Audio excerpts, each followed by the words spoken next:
Hi, I'm Cale from Melling. Thanks for clicking. Today we're going to review the process to install the sleeve and seal on the 6.4 liter Powerstroke engine. Start by installing the inner portion of the installation tool onto the crank snout.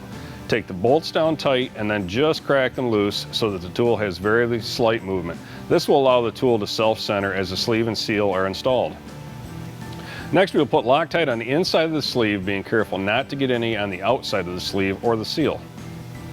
Now slide the sleeve and seal over the inner part of the tool. Install the outer portion of the tool, the bearing and the nut. Now tighten the nut until the sleeve and seal is fully installed. The tool should be bottomed out at this point.